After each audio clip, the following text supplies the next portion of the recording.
하겠습니다.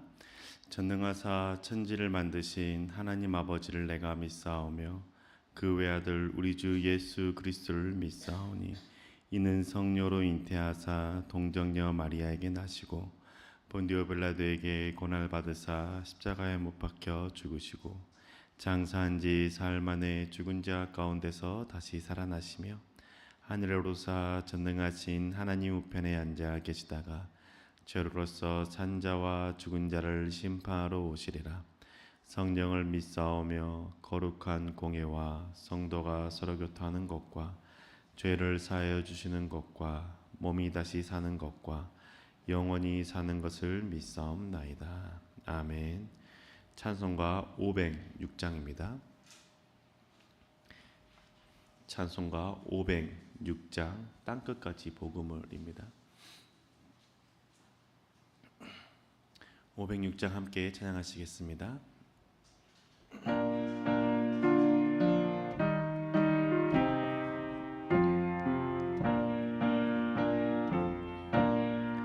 땅끝까지 복음을 주님 분부하신 말 이 생명 다하도록 전하고 전하리. 너도 나도 복음 들고 외치고 외치자. 동서남북 어디서나 전하고 전하자. 주님 권세 받고서 땅끝까지 복음을 두려워하지 말고 담대히 전하리. 너도 나도 복음 들고 외치고 외치자. 동서남북 어디서나 전하고 전하자. 주님 말씀 듣고도 실천하지 않으면 그 책망 두렵구나. 순종해 전하리. 너도 나도 복음 들고 외치고 외치자. 동서남북 어디서나 전하고 전하자.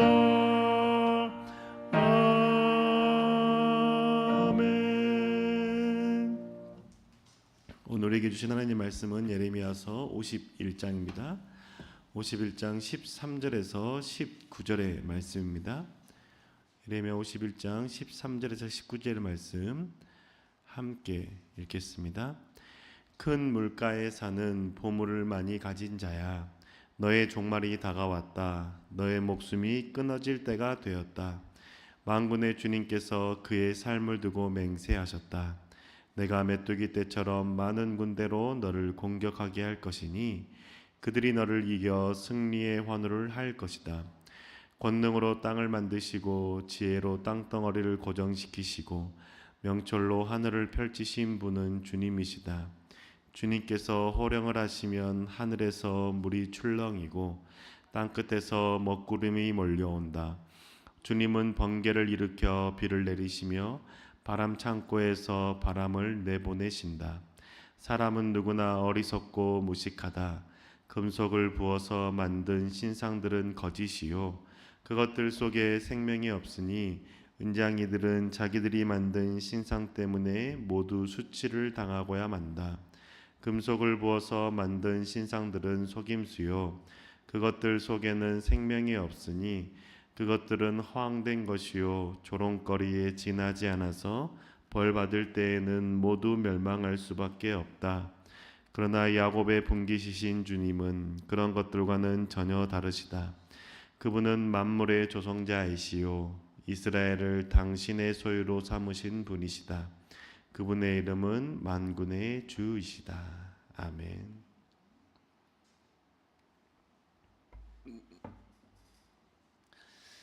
참 좋으신 하나님 아버지의 그 사랑과 은혜가 예배를 드리시는 모든 분들에게 가득하시길 주님의 이름으로 축복합니다. 살아계신 하나님을 믿으면서 이해가 되지 않고 의문이 생기는 경우가 종종 있죠. 의문들 중에 하나가 악인이 왜 잘 사는가? 그 의문일 것입니다. 악한 자가 호사를 누리고 고통 없이 사는 것을 볼 때에 공의의 하나님이 맞나? 라는 생각이 들 때가 있습니다. 그런데 분명한 것은 악한 자가 호사를 누리고 아무 탈 없이 잘 산다고 해서 공의로운 하나님이 죽은 것은 아니라는 것이죠. 공의로운 하나님은 살아계시고 반드시 악한 자를 심판하십니다. 살아생전에 그 악한 자를 심판하시지 않았다라면 죽음 이후에 영원한 심판을 받게 하시는 분이 하나님이시죠. 그리고 만약에 살아있는 동안에 악인을 심판하셨다라면 그 악한 자는 그 심판을 받고 때로는 자신의 악을 돌이켜 회개하는 은혜를 누리게도 하십니다. 하나님께서 악한 자를 심판하실지 아니면 죽음 이후에 영원한 심판을 하실지에 대해서는 우리가 알 수 없습니다. 하나님의 뜻에 따라 심판하시기 때문이죠. 우리는 하나님의 그 심판에 대해서 이의를 제기할 수 없습니다. 왜냐하면 그 심판 자체가 하나님의 고유 주권이기 때문입니다. 누군가를 심판하시고 벌하실 수 있는 분 하나님밖에 없죠. 하나님께서 심판하시는 주이시고 하나님께서 모든 것을 주관하시는 분이시기 때문입니다. 그 모든 것이 하나님의 주권일 수밖에 없는 이유는 하나님께서 창조주 하나님이 되시기 때문이죠. 모든 만물이 하나님의 것이고 모든 것이 하나님의 소유이기 때문에 그 소유되는 그 소유 삼으신 하나님께서 하나님의 주권을 따라서 벌하시기도 심판하시기도 한다라는 겁니다. 이 사실을 예레미야는 잘 이해하고 있었습니다. 예레미야에게 하나님께서 말씀하셔서 토기장의 집에 가라고 하신 적이 있으시죠. 예레미야 18장에 보면 예레미야는 하나님의 말씀을 따라서 토기장의 집에 갔습니다. 그리고 그 토기장이가 빚는 모습을 봅니다. 그 토기장이가 자신이 흙을 빚어서 그릇을 만드는데 자신이 원하는 것이 나오지 않자 그 그릇을 다시 뭉개서 다시 처음부터 그릇을 만들기 시작합니다. 이때 주님께서 하시는 말씀이 내가 토기장이기 때문에 나도 다른 민족을 이렇게 다룰 수 있다라고 말씀하시죠. 어떤 민족을 선택해서 복을 주시기도 하고 어떤 민족을 선택해서 벌을 내리시기도 합니다. 심지어 하나님께 사용하시기로 선택한 민족이지만 그 민족이 하나님의 뜻에 합당하지 않으면 다시 내버리시기도 한다라고 말씀하는 것이죠. 예레미야는 창조주 되시는 하나님께서 피조물인 우리를 하나님의 뜻을 따라 하나님의 계획에 따라 사용하신다는 사실을 잘 알았습니다. 하나님의 주권을 이해한 것이죠. 하나님께서 사랑하시는 백성, 이스라엘 백성이라 할지라도 하나님을 외면하고 하나님을 떠나자 그들을 멸망시키시고 그들을 포로로 끌고 가게 하셨습니다. 이때 사용했던 도구가 바로 바벨론이었죠. 그런데 그 바벨론 또한 하나님께서 심판하시기로 결정하셨습니다. 메대를 통해서 심판하시는 겁니다. 오늘 우리가 읽은 이 본문이 바벨론의 심판에 대해서 하나님께서 하시는 말씀입니다. 바벨론은 자신들이 만든 우상 말뚝신을 섬겼습니다. 그리고 그 말뚝신을 자신들만 섬긴 것이 아니라 자신들이 지배한 모든 백성들에게도 섬기도록 했습니다. 하나님의 백성인 이스라엘 백성들도 자신들이 통치하기 시작했기 때문에 그들에게도 말뚝신을 섬기라고 한 것이죠. 이 모습을 본 하나님께서 심판하시는 겁니다. 하나님이 살아계셨던 그 하나님의 성전을 허물고 또한 그 하나님의 백성들에 대해서 하나님이 아닌 다른 이방신을 섬기도록 한 그 바벨론을 심판하시기로 결정하십니다. 이때 심판하실 때 사용하는 도구가 바로 메대인 것이죠. 11절에 보면 하나님께서 메대 왕의 마음을 움직이셔서 심판하기로 결정했다라고 기록하고 있습니다. 11절의 말씀입니다. 너희는 화살촉을 갈고 방패를 잡아라. 주님께서 메대 왕의 마음을 움직이셔서 바벨로니아를 멸하기로 뜻을 세우셨다. 이것은 주님께서 주님의 성전을 무너뜨린 자들에게 하시는 복수이다. 바벨론은 자신들이 멸망하지 않을 것이라고 생각했습니다. 왜냐하면 그 당시에 가장 강력한 나라였기 때문이죠. 그들이 힘을 가질 수 있었던 것, 그리고 그들이 멸망하지 않을 수 있다고 생각했던 것은 유프라테스 강을 중심으로 부를 축적했고 군사를 강화시켰기 때문입니다. 유프라테스 강이 있었기 때문에 그들은 많은 보물을 소유할 수 있었고 여러 나라를 정복할 수 있는 힘을 키울 수 있었던 것입니다. 그런데 그들이 그 유프라테스 강으로 인하여서 부를 누렸고 그들이 강대국을 이뤘음에도 불구하고 하나님을 생각하지 않는 겁니다. 유프라테스 강을 만드신 하나님을 외면하는 것이죠. 그리고 자신들이 만든 우상을 섬기며 살아갔던 겁니다. 하나님께서는 이 나라가 유프라테스 강을 통해서 부가 됐다는 것을 성경에서 명확하게 말씀해 주고 계십니다. 51장 13절의 말씀이죠. 큰 물가에 사는 보물을 많이 가진 자야, 너의 종말이 다가왔다. 너의 목숨이 끊어질 때가 되었다. 큰 물가에 사는 나라가 바벨로니아입니다. 큰 보물을 가지고 큰 군사력을 보유할 수 있었던 것, 그것은 하나님께서 창조하신 유프라테스 강으로부터 받은 은혜이기 때문이죠. 그런 나라를 하나님께서는 종말을 선포하시고 목숨이 끊어질 때가 되었다라고 말씀합니다. 왜냐하면 하나님을 섬기지 않고 우상을 숭배하며 악을 행했기 때문입니다. 하나님께서 그 바벨로니아를 멸하시기로 메대를 선택하십니다. 어떻게 이게 하나님께서 가능하실까요? 하나님께서 온 세상을 지으신 분이시기 때문이죠. 그렇기 때문에 그 당시에 가장 강한 나라라고 하는 바벨로니아도 하나님께서 메대라는 나라를 선택하셔서 멸망시키시기로 결정하셨다면 그 메대를 부강케 하시고 그 메대에게 군사력을 주시고 그 메대를 사용해서 바벨로니아를 멸하시는 겁니다.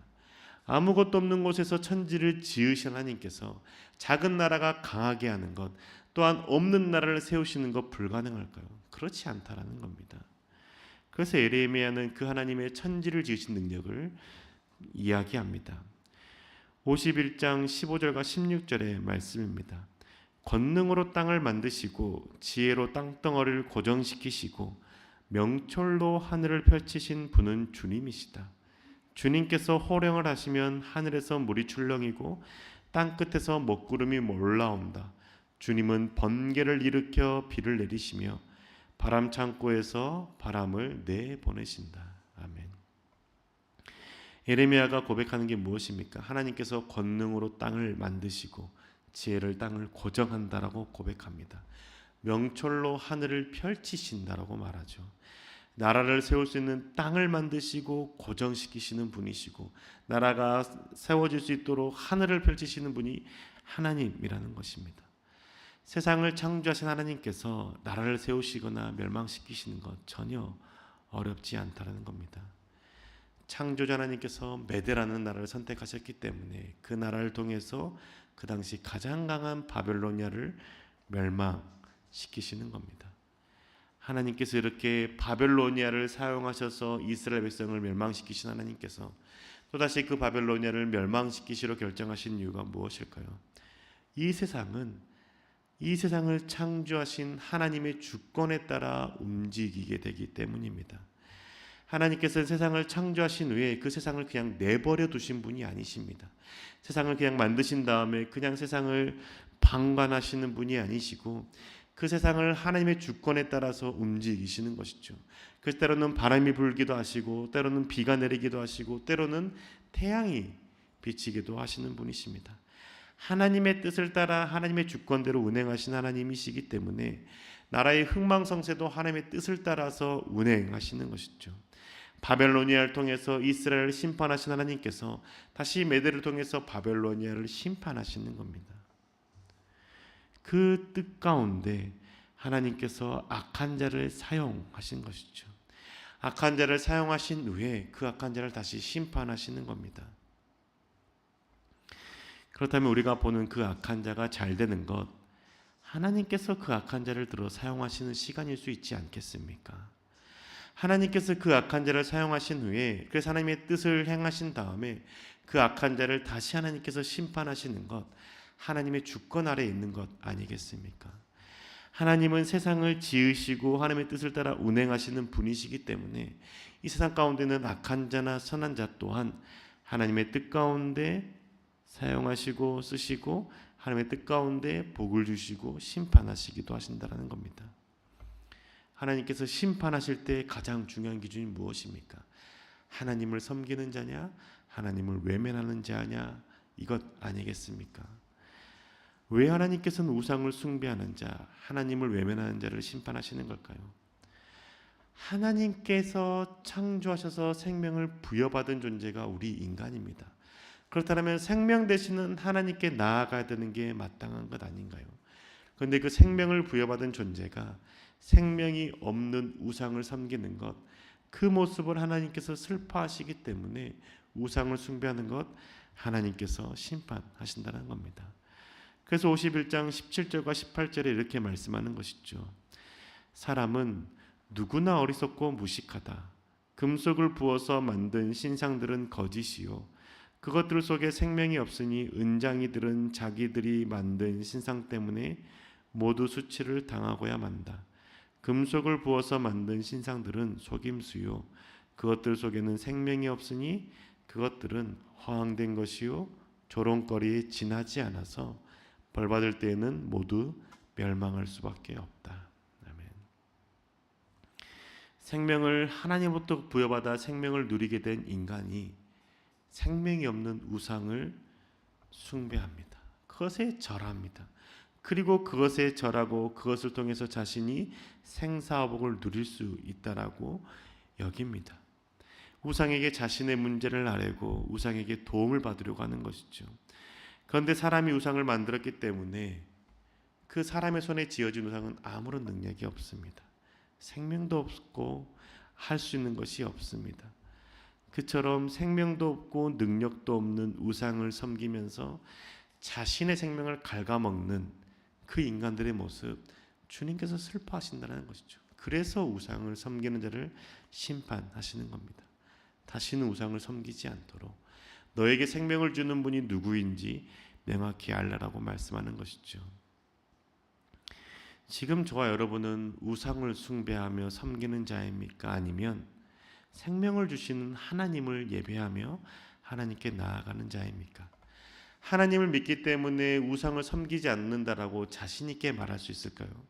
그럴 수 없습니다. 왜냐하면 우상을 만드는 사람들, 그리고 그 우상을 섬기는 사람들의 공통점은 자신의 탐심을 채우기 위해서이기 때문입니다. 하나님을 섬긴다라고 하면서 나의 탐심을 채우기 위해서 하나님을 섬긴다라면, 하나님을 예배한다면 그것은 하나님을 예배하는 것, 창조자 하나님을 예배하는 것이 아니라 내가 만든 하나님을 예배하는 자가 되는 것이죠. 자신의 부와 안전과 건강을 위해서라면 하나님이라고 할지라도 자신의 뜻대로 움직여주기를 바라는 게 인간이라는 겁니다. 그리고 자신의 부와 건강과 자신의 풍요로움을 누리기 위해서라면 자신만 안전하면 되고 다른 사람을 짓밟아도 괜찮다라는 것, 그렇게 여기는 존재들이 인간이라는 것이죠. 이런 마음을 가지고 있다라면 내가 하나님을 예배한다고 한들 하나님을 예배하는 것이 아니라 생명을 주지 못하는 우상을 섬기는 자들과 똑같다라는 것이죠. 하나님은 그래서 예레미야를 통해서 하시는 말씀은 우상과 다른 존재를 섬기라는 겁니다. 51장 19절의 말씀입니다.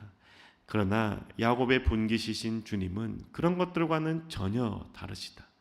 그분은 만물의 조성자이시요 이스라엘을 당신의 소유자로 삼으신 분이시다. 그분의 이름은 만군의 주이시다. 아멘.